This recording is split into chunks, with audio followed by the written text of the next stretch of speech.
Saudações, diletos discentes. Aqui quem vos fala é o professor Éder Souza, disciplina Linguagens, Códigos e suas Tecnologias, Unidade Escolar Estado de São Paulo, terceiro ano.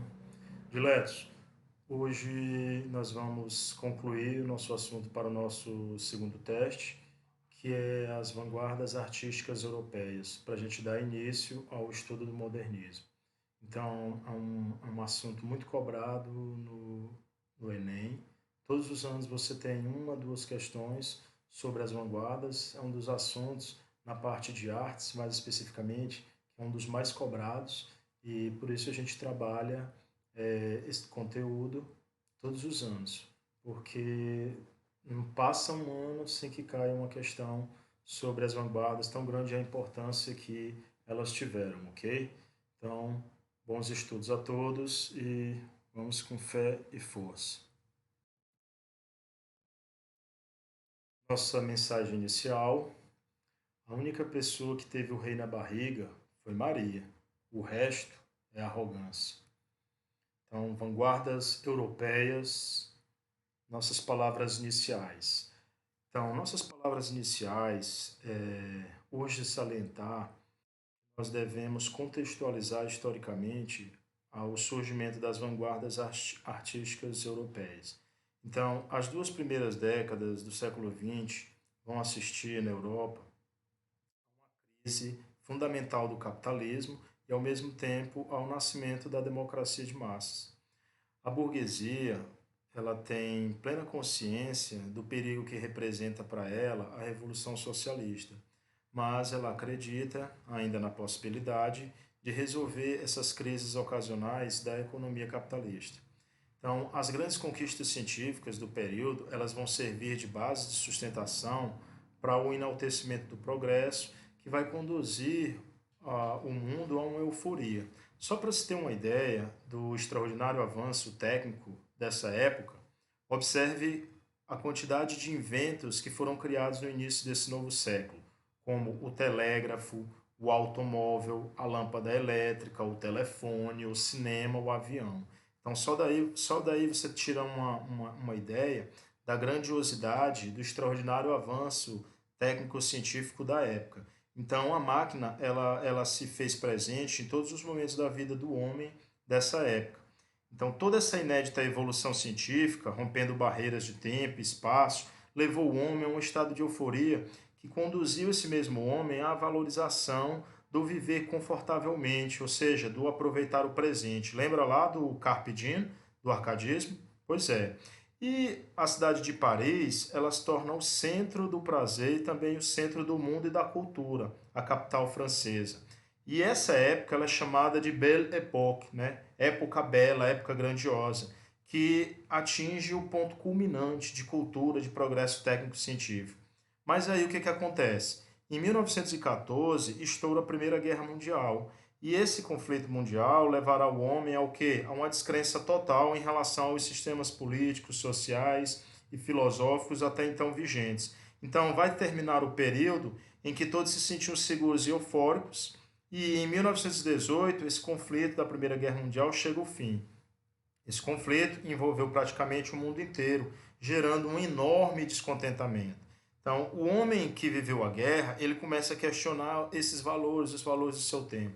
E 11 anos depois, o mundo vai enfrentar o quê? Uma tremenda crise econômica, que é a primeira grande crise de 1929 do capitalismo, o qual vocês devem ter estudado isso em história, da qual resultará como resultante o quê? O segundo grande conflito mundial em 1939.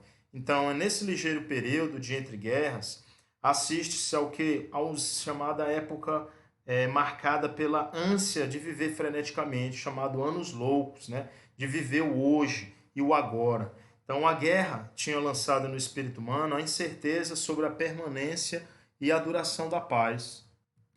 E é exatamente nesse contexto que vai surgir a chamada arte moderna. Então, a chamada arte moderna ela vai refletir exatamente essa inquietação, essa multiplicidade de aspectos, enfim, esse dinamismo desse período. Então, as primeiras manifestações artísticas, podemos dizer assim, do século XX, elas se caracterizam principalmente pelo intuito de quê?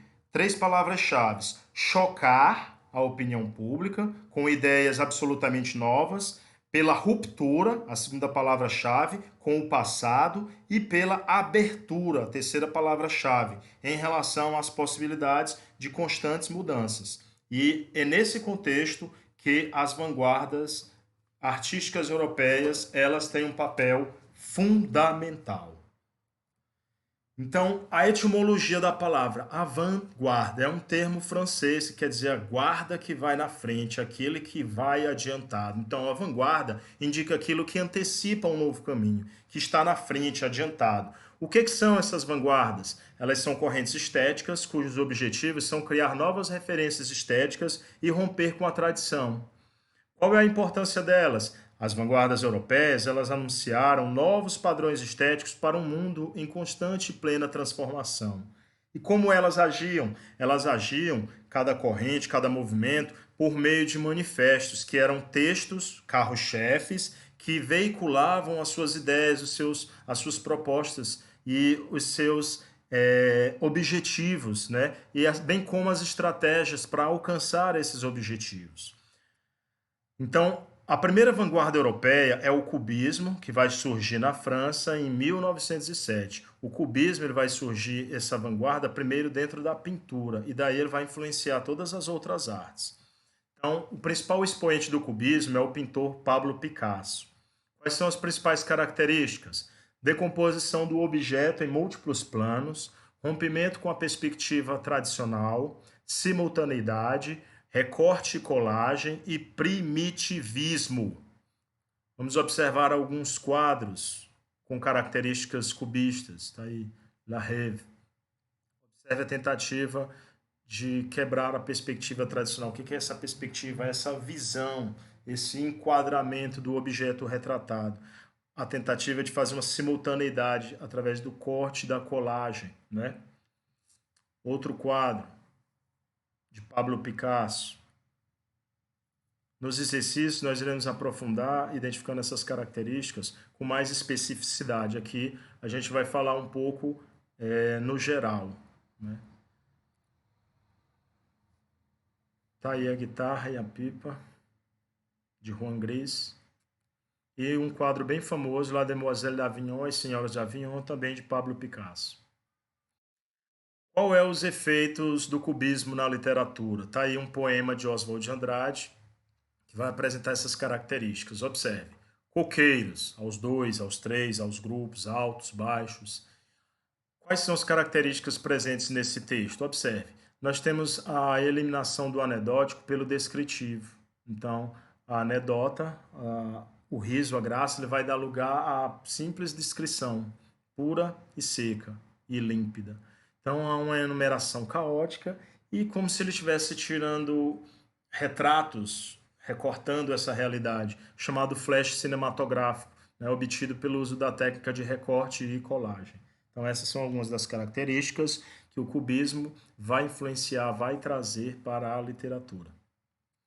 Segunda vanguarda europeia é o futurismo, que surgiu na Itália em 1909. Seu principal expoente é Filippo Tommaso Marinetti. As características são o culto à vida moderna, à máquina e à velocidade, que é o símbolo representativo dessa era, a destruição do passado e do academicismo, a defesa da liberdade de expressão, antitradicional, renovador, otimista e heróico. Aí o Giacomo Balla, que foi um grande pintor futurista, ele representando aí o dinamismo de um cachorro, né, e a sua dona passeando. Observe que os pintores futuristas, eles tentam representar o movimento, o dinamismo, trazer isso para a tela, para uma pintura estática, né? Aí a lâmpada de luz, também de Giacomo Balla. Aí um carro correndo, passando, né? Aí uma garota correndo num balcão. O futurismo na literatura. O futurismo na literatura ele vai trazer as seguintes características. Ele vai procurar destruir a sintaxe, a utilização das palavras, deixá-las em plena liberdade. Ele vai usar o duplo substantivo, quer dizer, dois substantivos no lugar da estrutura substantivo-adjetivo, por considerar que o adjetivo é um enfeite, né, desnecessário. ele vai procurar abolir a pontuação, usando uma pontuação mínima, ou até sinais musicais no lugar da pontuação. E a utilização de onomatopeias, incorporando o som das máquinas ao texto. Então, observe, por exemplo, nesse poema, um trecho desse poema chamado Ódio Triunfal, de Fernando Pessoa, que ele vai usar alguns verbos ligados ao movimento, aos sons que as máquinas produzem. À dolorosa luz das lâmpadas elétricas da fábrica, tenho febre e escrevo. Escrevo rangendo os dentes, fera para a beleza disto totalmente desconhecida dos antigos. Nem sei que existo para dentro. Giro, rodeio, engenho-me, engatam-me em todos os comboios, içam-me em todos os cais, giro dentro das hélices de todos os navios. Eia, eia, oh, eia, eia, sou o calor mecânico e a eletricidade. Então, observe os verbos onomatopeicos que diz respeito ao movimento, aos sons das máquinas. Giro, rodeio, engenho-me, engatam-me, içam-me, giro dentro das hélices. Tá aí as características do futurismo na literatura. Terceira vanguarda europeia é o expressionismo, surgido na Alemanha em 1910. Principais expoentes: Edvard Munch e Vincent van Gogh. As características: o expressionismo ele vai ser uma arte que vai procurar se desvincular dos conceitos de belo e de feio. Vai trazer a obscuridade do ser, transportada para o plano da expressão, buscando também um engajamento social e o uso de cores mais expressivas, escuras, os tons mais escuros, mais pesados. Tá aí Egon Schiele, que é também um expressionista, autorretrato com lanterna chinesa. Tá aí o Edvard Munch, Ancient, Vicente Van Gogh, Os Comedores de Batata. Observe a questão da luz, das cores fortes, escuras, do obscuro. Tá aí Vincent Van Gogh, Noite Estrelada, quadro de cores vivas. E o expressionismo na literatura. As características do expressionismo na literatura é uma linguagem cifrada, elíptica, construída com frases nominais, há uma despreocupação com a estrofação ou com a musicalidade e com as rimas, e um combate à inércia e aos valores do mundo burguês. Dadaísmo, surgido na Suíça em 1914 e 1916. Principal expoente, Tristan Tzara. Características: o dadaísmo ele vai apregoar um terrorismo cultural, ou seja, a busca da ruptura com todos os valores artísticos existentes, uma espécie de um niilismo. O que é um niilismo? A falta de crença em qualquer coisa que seja. Um ilogismo, ele vai totalmente contra a lógica e vai cultuar a realidade mágica da infância. Então, observe um objeto dadaísta. Um ferro de passar com pregos. A Mona Lisa com bigodes. Uma bicicleta num banquinho. Então, essa técnica dos dadaístas é chamada ready-made, que é você encontrar uma função estética, artística para objetos do uso cotidiano da sua realidade. Então, você pega, mistura, junta, fabrica aquilo no agora e aquela arte surge genuína. Então, eles não seguem nenhum pressuposto. Aí a fonte, também uma obra clássica, um mictório, transformou numa fonte. O dadaísmo na literatura. Na literatura, o dadaísmo ele vai trazer a livre associação de palavras, o acaso substituindo a ordem, ele vai trazer esse ilogismo, uma certa agressividade verbal e uma desordem, e uma anti-arte e uma anti-literatura. Tá aí uma canção dadaísta de Tristan Tzara. A canção de um dadaísta que tinha Dadá no coração. Cansava demasiado seu motor que tinha Dadá no coração. O ascensor levava um rei pesado, frágil e autônomo, cortou seu grande braço direito e enviou ao Papa em Roma. Última vanguarda artística europeia, surrealismo, surgido na França em 1924. Principais expoentes: André Breton e Salvador Dalí. Características: o surrealismo ele vai romper com a lógica, com o real e com a razão, valorizando o que? O inconsciente. Ele vai mostrar em suas obras o conflito entre a vida vivida e a vida pensada, através do que? Dando vazão ao humor negro e ao onirismo. O que é o onirismo? O surrealismo ele vai se servir muito da linguagem onírica ou dos símbolos oníricos, que é o que? Que oníricos é relativo aos sonhos.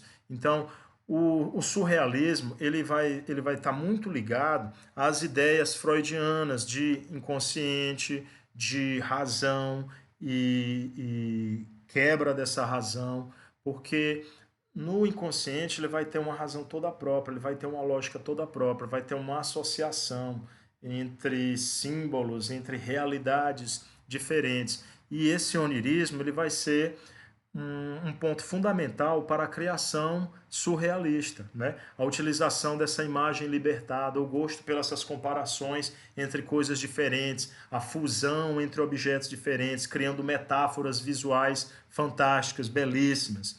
E esse desejo de suspensão psicológica, social e universal do ser humano. Então, o surrealismo ele vai ser um herdeiro direto da psicanálise desenvolvida por Freud, que também é desse período, né, dessa época. Tá aí o René Magritte, um grande pintor surrealista, a invenção coletiva.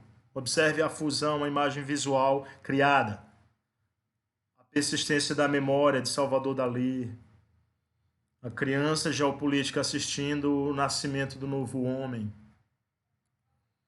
Tá aí do René Magritte, a girafa numa taça. E o surrealismo na literatura, as características. O surrealismo ele vai trazer para a literatura a escrita automática. O que é essa escrita automática? É você escrever aquilo que vem na mente sem presumir antes, passar por um processo lógico de concatenação de ideias. É escrever automaticamente. Tudo aquilo que você vai pensar, você vai produzindo. Os surrealistas eles trouxeram também para a literatura o interesse por sonhos e por mitos. Mostraram um anticonvencionalismo, quer dizer, uma arte anticonvencional, que não vai se pautar naquilo que é convencionado a ser ou a ser visto como arte. Ele vai trazer isso que eu falei, imagens oníricas, extraídas do mundo do sonho e do imaginário, construindo metáforas surreais, visuais, onde o sonho vai se misturar com a realidade, além de trazer também o humor negro. Então tá aí esse pequeno poema encapsulado de Mário Quintana, Caderno H. Um elefante caiu do teto. Imagine aí, um elefante caindo do teto. As vanguardas europeias e o modernismo brasileiro. Então, as vanguardas europeias, elas influenciaram sobremaneira o modernismo brasileiro, porque foi a partir delas que essa arte chamada então assim de moderna foi criada e influenciada. Então, quais são os desdobramentos das vanguardas europeias na poesia, por exemplo? Ela vai fazer com que a poesia se torne hermética, se torne mais difícil, né? Incorporando a civilização material. Ela vai trazer o verso livre, uma metalinguagem, um coloquialismo, uma dessacralização do poema e da arte, um cosmopolitismo no processo de criação literária, uma arte anti-acadêmica, quer dizer, a arte ela pode ser feita por qualquer um, em qualquer lugar, não precisa você estar dentro de uma academia para produzi-la.